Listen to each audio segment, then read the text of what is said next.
tren pedal ini sekarang lagi bagus ya, lagi terus menanjak Pak ya. Tapi sebenarnya bisnisnya ini bagaimana nih dari pandangan Bapak sebagai owner pedal nih? Banyak owner pedal itu kalau mimpi di kepala itu dia pertanyaannya kapan BEP? Kapan BEP? Kapan BEP? Karena I think saya sih sebagai pribadi ya, I cannot speak for all owner pedal, tapi sebagai pribadi saya lumayan humble setelah bikin bisnis pedal ini. Saya humble tuh kayak dibikin jadi rendah hati diri karena there's so many things that I learned from this trend, this business, bahwa sometimes business owner itu suka overconfidence ya, dengan overconfidence about our estimation gitu. Jadi kemarin pas kita buka pasti dijanji-janji iming di TikTok dimanapun ya, itu BP-nya 10 bulan. Iya, 10 bulan. 10 bulan. Mundur 1,5 tahun. Nah, sekarang gimana? Sekarang gimana? Yang lebih menyeramkan gitu. I think what my biggest learning adalah business cycle di Indonesia tuh very fast sekarang. Kalau kita bisa dibilang tren pedal tuh mulai 2024. Iya. Around. Setelah 2 tahun, gone. Setelah 2 tahun langsung business cycle-nya langsung mature. Bukan turun, mature. Gitu. Kalau biliar juga, kalau bisa inget ya, biliar tiba-tiba mature gitu. Iya betul. Jadi business cycle-nya cepat sekali. Jadi while business cycle cepat, business owner yang ingin bangun pedal cepat, lebih banyak lapangan pedal pada lapangan pekerjaan kata orang bilang. Tapi is the market catching up? Iya. The market, and what kind of market? Indonesian market itu bisa nggak sih apple to apple dengan di luar sana? Ternyata beda. That's my second learning. Welcome to SOS Podcast, tempat orang-orang hebat bicara.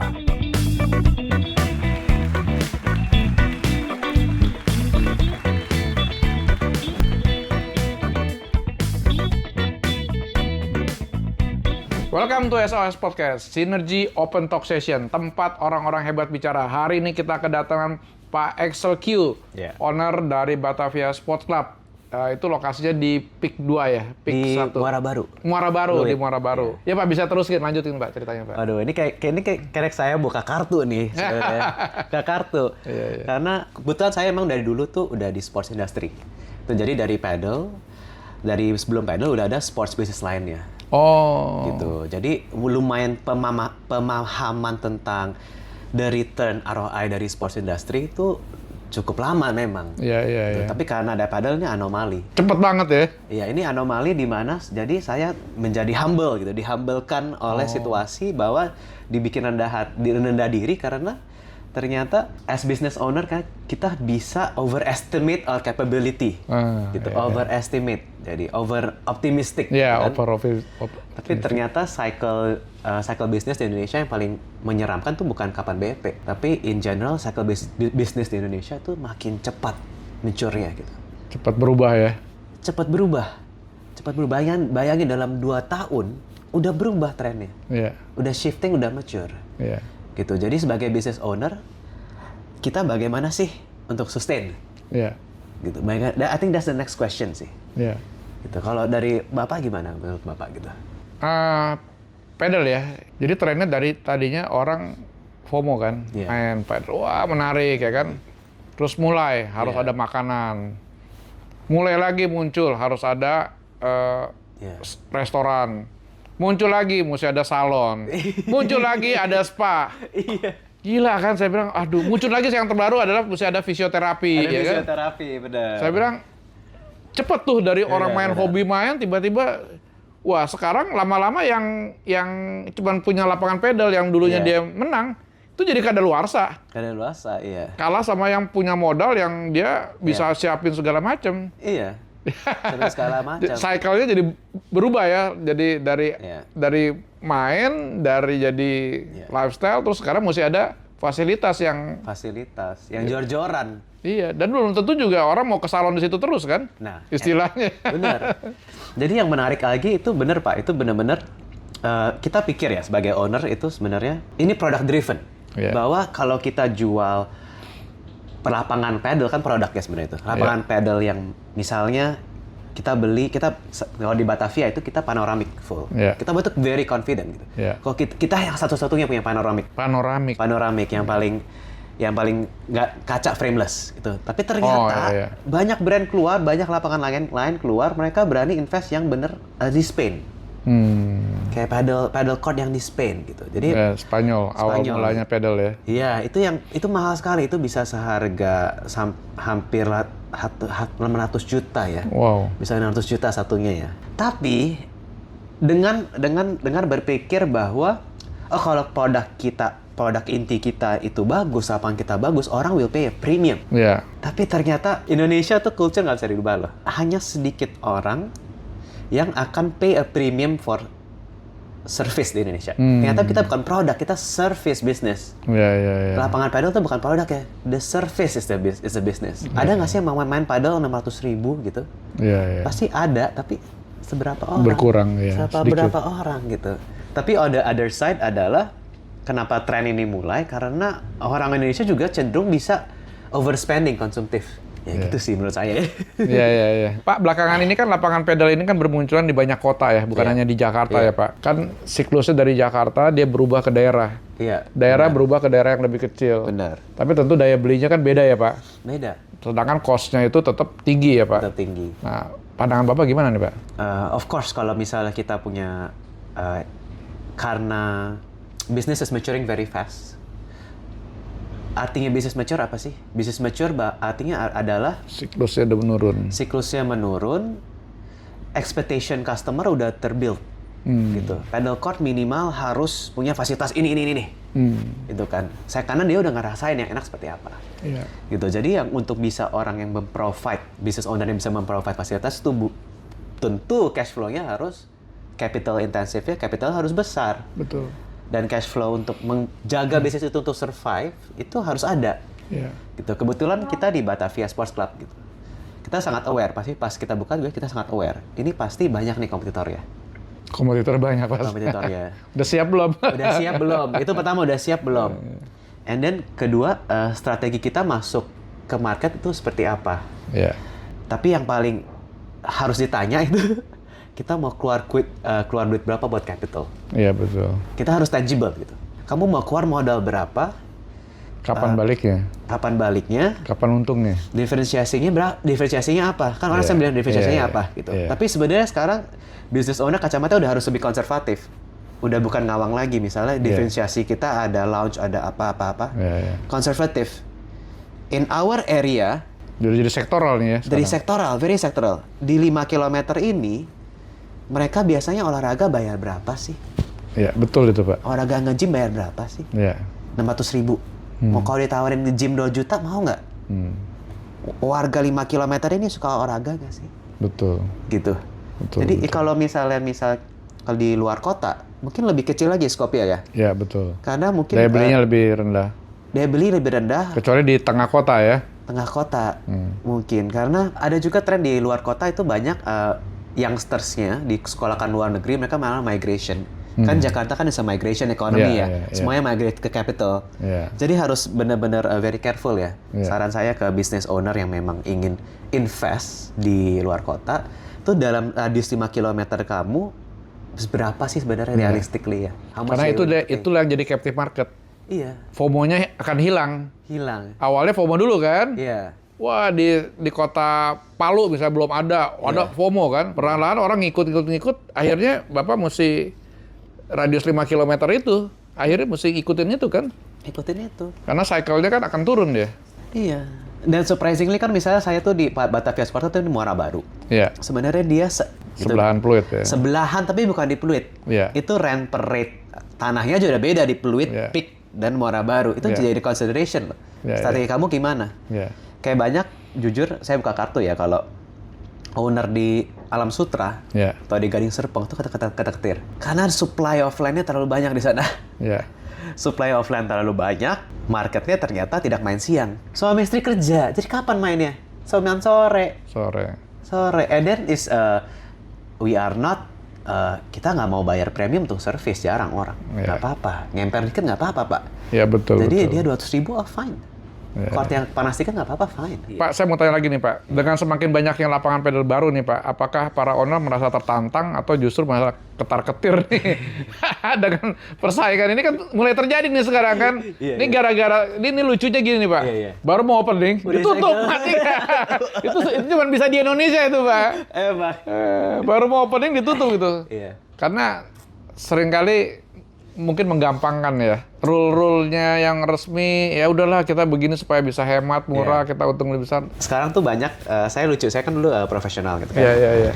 Dulu tuh jadi manajer aja keren, jadi konsultan tuh keren. Tapi sekarang yang paling keren di LinkedIn tuh semua orang jadi founder. Nah, founder, benar. founder owner. Menurut saya sih itu nggak penting ya. Iya. Menurut saya that's just a title. Jadi sebenarnya business owner itu I think there's a category ya. Iya. There's a category. Are they investor? Iya. Are they trader? 3 ya mungkin developer gitu. Kalau Batavia untungnya kita sebagai owner kita udah solid, visi misi kita adalah development gitu. Ini bukan sports, ini untuk meramaikan fasilitas kita, tanah, harga aset kita di sebelahnya, sebelah aset lain gitu. Jadi sports ini hanya untuk menunjang. Gitu. Jadi mindsetnya udah beda gitu. Iya, cara ini ya, bukan trader ya. Iya, kalau dibilang mungkin property developer mereka nggak ketar-ketir. Tapi untuk dua ini pasti ketar-ketir. Iya, betul. Gitu. Pertama trader itu terbiasa bahwa saya juga belajar dari papa gitu kan. Iya. Trader, kamu mau jadi trader apa kamu mau jadi business owner gitu kan? Kan dia nggak bilang developer lah, dia bilang business owner gitu. Kalau kamu trader, kamu cari untung aja, cari cuan gitu. Tapi kalau business owner, kamu pasti ada lose. Iya. Kamu buntung hari ini, kamu dapat besok gitu. Betul. Gitu. Tapi kalau investor yang paling kasihan, jujur banyak teman yang ditawarin invest. Iya, jadi masuk crowdfunding. Iya, crowdfunding. Menurut saya itu lumayan, itu yang lebih ketar-ketir lagi. Dia nggak bisa berdaya apa-apa, dia cuma masukin duit. Lus sudah deh. Lus gitu. Nggak punya ada second kekuatan baru. Iya. Karena yang manage kan orang lain. Manage orang lain. Jadi sebagai dia bukan decision maker-nya. Iya. Jadi ya, dia bukan decision maker-nya, dia hanya dia crowdfunding, berarti dia investor pure gitu. Iya. Itu sih menurut saya ya harus dipecah lagi. Ketiga, kamu di mana gitu. Posisi di mana? Kamu posisi di mana? Kalau Bapak maksud gimana developing itu? Artinya Bapak punya future di tanah sekelilingnya tadi Bapak maksud gimana? Iya. Bapak punya tanah juga di sekelilingnya atau bagaimana? Iya, pengertian? jadi kita sebagai aset bank kita tuh besar. Gitu. Oh. Bukan cuman pedalnya aja, aset bank kita tuh sebelah-sebelahnya. Oh, sebelah-belahnya bikin apa komersial juga? Ruko? Bisa bikin apapun kan. Seperti kita contoh lah yang di itulah. Misalnya yang mereka bikin di PIK 2 misalnya. Kan mereka aset banknya banyak. Oh iya. Gitu. Itu pedal hanya untuk pencetus supaya aset sebelahnya naik. Jadi naik value-nya. Jadi naik value-nya gitu. Oke. Sebenarnya seberapa penting sih Pak konsep visual yang estetik dan Instagramable pada pedal court dibandingkan dengan kualitas fasilitas tadi ya Pak ya? Iya. Back again tuh kita dasarnya ya. Kalau misalnya ngomong strategi, I think business is a numbers game. Business is a numbers game. Mungkin zaman dulu bisnis itu lebih forgiving ya. Yeah. Kalau kita salah, asal kita konsisten, itu bisa. Ada jalan keluar. Ada jalan keluar. Kayak misalnya kita bikin toko gitu. Kalau kita salah, nggak ada konsisten, ada jalan keluar. Karena nggak ada kompetitornya, nggak ada yang ngikutin nih. Iya. Gitu. Tapi sekarang bisnis tuh sangat tidak forgiving gitu. Kamu seberapa is a numbers game. Kenapa saya bilang gitu? Karena whatever you do, a person who have money bisa copy. Iya, copy paste. Copy paste. Gitu. Just who has more money. Iya. Who has more money can copy paste. Iya. Jadi tadi pertanyaannya seberapa estetik kamu? Iya. Seberapa mahal desain kamu? Iya. Sebelahnya bisa copy paste. Bisa copy paste. Iya. Jadi kalau kalau memang balik lagi ke orang business owner-nya, misalnya dia punya banyak capital, dan dia capital pas-pasan. Iya. Itu kita harus berbanding lurus ya dari estetik sama functionality-nya. Gitu. Ya, fungsinya harus lebih besar ya, realnya ya. Harus lebih besar.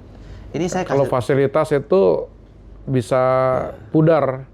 Kalau fungsinya bagus ya tetap eksis ya kan? Tetap eksis fungsinya dulu gitu. Kalau bisa capital kamu nggak jor-joran gitu kan? Iya. Jor-joran pun buat question mark itu buat apa? Iya. Question mark buat apa? Bisa nggak generate revenue dari sana? Iya. gitu. Saya kasih tahu aja ini ya. Saya tuh pakai konstruksi baja di Batavia itu kita pakai WF. Kita sengaja pakai WF. WF kan kalau bisa dibilang itu buat gudang. Buat gudang besi besar, bentangannya besar. Iya. Besi bentangan besar. Iya. Kita nggak pakai yang semi Supaya kuat ya.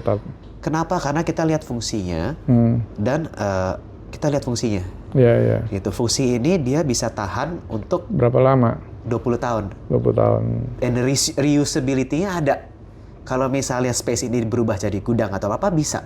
Oke. Reusability-nya ada gitu. Ketika trennya turun. Ya, tapi jujur dengan estetik kita kalah dengan yang punya canopy membran. Iya. Itu sangat-sangat cantik. Iya. Sangat-sangat cantik as a business owner. Memang we make a decision. Iya. Based on capital. Kita bukan based on ego nih. Based on ego mah cakep ya. Kerennya kalau ajak teman main ke sini membran, cakep ya. Kayak di luar negeri. Tapi dia tahannya cuma 5-7 tahun. Yang pakai tenda. Yang pakai tenda membran itu ya. 5-7 tahun. Karena fine print-nya ada biasanya supplier itu dari China. Itu mereka fine print-nya adalah mereka di Indonesia itu country yang bukan for season. Kita cuma one season, hot. Yeah. Saya ke India kemarin pun mereka ada season loh. Ada winternya, fall dingin-dingin loh. Kita hot. Itu jadi fine print-nya tuh mereka membran itu buat four season country. Oke. It's a four season country. Yeah. Jadi bayangin kamu udah invest membran yang mungkin lebih mahal. Dan tahannya hanya 5-7 tahun. Gitu. Estetik iya. Fungsional question mark sih. Sebenarnya apa sih suka duka mengelola klub olahraga elit yang di tengah kota saat ini, Pak? Saat ini pasti dari kita udah bahas ya. Dari segi market yang mulai maturing, dari segi consumer expectation demand yang mungkin dia ingin makan bintang 5 harga kaki 5, gitu kan? And then dari segi mungkin politik sana, politik government regulation itu masih ada impact ke kita. Tapi seorang bisnis kalau from IIC ya, kan suka dukanya apa sih? Masih bakal strong nggak sih kita jalaninnya? Kita sebenarnya grateful nggak sih punya ini gitu. To be honest, I'm very grateful. Gitu, karena awalnya mindset saya tuh udah sebagai developer, sebagai yang enthusiast sports juga. Jadi and then we have a partnership yang very solid among the owners. Gitu. Jadi kita lihat long term vision kita masih ada gitu strateginya. Gitu. Strateginya mungkin untuk sekarang is surviving. Surviving and we will try to do a lot of activation. Activation misalnya kita turnamen, kita cobalah menghidupkan our facility. Gitu. Tapi yang more important than that adalah what is your vision and are you willing to execute upon that vision? Gitu. Dan kalau kita eksekusi, suka dukanya adalah pasti akan ada reinvestasi lagi. Nggak bisa loh kita ketinggalan fasilitasnya dengan yang lain. Gitu. Contohnya di Batavia aja kita investasi lagi kepada kanopi, kita investasi lagi kepada waiting area kita investasi lagi kepada kipas kita gitu. Gitu. Tapi kalau misalnya dengan owner yang udah ketar-ketir gitu, nah, kalau saya nggak mau lagi keluar duit, gitu. Stakeholder yang nggak mau lagi keluar duit. Nah itu problem tuh. Itu pasti problem. Akan ketinggalan sama yang lain ya. That's a big problem gitu. Antara bukan ketinggalan, antara ya not maintenance lah. Ya jadi turun. Dia turun. Iya. Jadi kalau ada kompetitor yang lain improve ya kan, sesuai dengan fungsi kan? Sesuai dengan fungsi. Bukan brol-brolan duit kan? Yang ini nggak mau kan? Nggak mau. Ya kalah dia. Ya kan? Kalah dia akan hilang nanti. Yang berradius 5 km tadi Bapak bilang kan? 5 km. Dan itu kan perlu uang lagi. Iya, betul. Perlu uang lagi. Itu suka dukanya ya, Pak ya? Suka duka ya. Jadi suka dukanya kita tetap harus fight deh. Iya, harus fight dan harus optimis.